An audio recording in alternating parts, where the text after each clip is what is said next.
అందరికీ నమస్కారం అండి ఫ్రెండ్స్. మనకి ఇప్పుడిప్పుడే మనకు బ్రేకింగ్ న్యూస్ అప్డేట్ అయితే రావడం జరిగిందండి. అదేమిటంటే ఏపీకి ఘోర ప్రమాదం, తీవ్ర టెన్షన్లో ప్రజలు అంటూ ఇప్పుడే మనకు ఒక బ్రేకింగ్ న్యూస్ అప్డేట్ అయితే రావడం జరిగిందండి. అయితే ఇందుకు సంబంధించిన పూర్తి వివరాలు అయితే మన వీడియోలో తెలుసుకుందామండి. ఏంటి అనేది వీడియో మాత్రం ఎక్కడ స్కిప్ చేయకుండా చూడండి ఫ్రెండ్స్. అప్పుడే మనకు పూర్తి సమాచారం అయితే తెలుస్తుంది. లేట్ చేయకుండా వివరాల్లోకి వెళ్ళిపోదాము. ఫ్రెండ్స్, నాకు చిన్న రిక్వెస్ట్ ఫ్రెండ్స్, వీడియో అయితే చాలా మంది చూస్తున్నారు కానీ సబ్స్క్రైబ్ అయితే చేసుకోవడం మర్చిపోతున్నారండి. సబ్స్క్రైబ్ అయితే చేసుకోండి, ఎందుకంటే గవర్నమెంట్కి సంబంధించి ఇలాంటి ముఖ్యమైన అప్డేట్స్ ఎప్పటికప్పుడు మీకు తెలియజేస్తూ ఉంటాను. లేట్ చేయకుండా వివరాల్లోకి వెళ్ళిపోదాము. ఇక గుంటూరు జిల్లా వ్యాప్తంగా అతి భారీ వర్షాలు కురుస్తున్నాయి. దీంతో అవసరం ఉంటే తప్ప ఇల్లు వదిలి బయటకు వెళ్లొద్దని ప్రభుత్వం హెచ్చరికలు జారీ చేసింది. భారీ వర్షాల కారణంగా గుంటూరు జిల్లా వ్యాప్తంగా విద్యా సంస్థలకు కూడా సెలవు ప్రకటించింది. భారీ వర్షాలు కురుస్తున్న నేపథ్యంలో అధికారులందరూ అలర్ట్గా ఉండాలని ఆదేశించింది. ఇక లోతట్టు ప్రాంతాల ప్రజలకు అందుబాటులో ఉండాలని స్పష్టం చేసింది.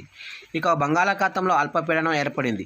ఇది ఉత్తరాంధ్ర, ఒడిశా తీరాల వైపు వాయుగుండంగా బలపడే అవకాశం ఉందని ప్రభుత్వం స్పష్టం చేసింది. ఈ అల్పపీడనం ప్రభావంతో ఏపీలో విస్తారంగా వర్షాలు కురుస్తున్నాయి. శ్రీకాకుళం, విజయనగరం, విశాఖపట్నం, కర్నూలు, కడప, అనంతపురం, నంద్యాల జిల్లాల్లో భారీ వర్షాలు కురిసే అవకాశం ఉందని ఐఎండీ అంచనా వేసింది. మిగిలిన జిల్లాల్లో అక్కడక్కడ తేలికపాటి నుంచి మోస్తరు వర్షాలు కురుస్తాయని వెల్లడించింది. ఇక కోస్తా తీరం వెంబడి గంటకు 45 నుంచి 65 కిలోమీటర్ల వేగంతో ఈదురు గాలులు వీచే అవకాశం ఉందని అధికారులు వివరించారు. లోతట్టు ప్రాంత ప్రజలు అప్రమత్తంగా ఉండాలని సూచించారు.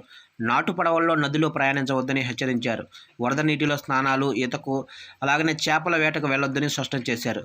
ముఖ్యంగా నదీ తీర ప్రాంత ప్రజలు అప్రమత్తంగా ఉండాలని అధికారులు సూచించారు. ఇక రాష్ట్రంలో వివిధ ప్రాంతాల్లో భారీ వర్షాలపై ముఖ్యమంత్రి నారా చంద్రబాబు నాయుడు సమీక్ష నిర్వహించారు. పలు జిల్లాలు, పట్టణాల్లో భారీ వర్షాల నేపథ్యంలో ఆయా ప్రాంతాల్లో పరిస్థితులపై అధికారులతో మాట్లాడారు. అధికారులు అప్రమత్తంగా ఉండాలని, ప్రజలకు తగు సూచనలు చేయాలని సూచించారు. అవసరమైన సహాయక చర్యలకు ప్రభుత్వం సిబ్బంది సిద్ధంగా ఉండాలని ఆదేశించారు. కరెంటు తీగలు తెగిపడేలా ప్రమాదాలు జరగకుండా చూడాలని స్పష్టం చేశారు.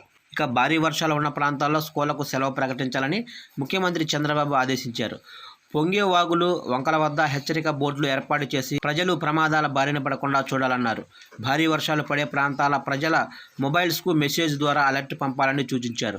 ఇక ఎడతెరిపి లేకుండా కురుస్తున్న వర్షాలకు విజయవాడ, మొగలాజాపురం, సున్నపు బట్టీలు సెంటర్ సమీపంలో ఉన్న మసీదు పక్కనే కొండ చర్యలు జారిపడ్డాయని స్థానికులు చెబుతున్నారు. ఇక విజయవాడలో భారీ వర్షం కురుస్తుంది. ఏకదాటిగా కురుస్తున్న వర్షాలతో రోడ్లన్నీ జలమయమయ్యాయి.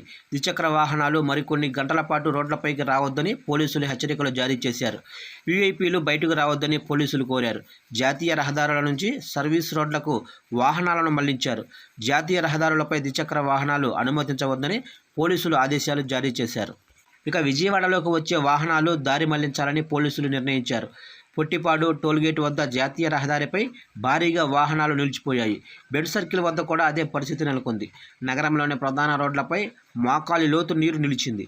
ఇక ఎస్కార్ట్ వాహనాలను ముందస్తు అనుమతి లేకుండా నగరంలోకి అనుమతించకూడదని పోలీసులు స్పష్టం చేశారు. ఇక నిడమానూరు నుంచి టంకసాల వరకు జాతీయ రహదారి పూర్తిగా నీటిలో మునిగిపోయింది.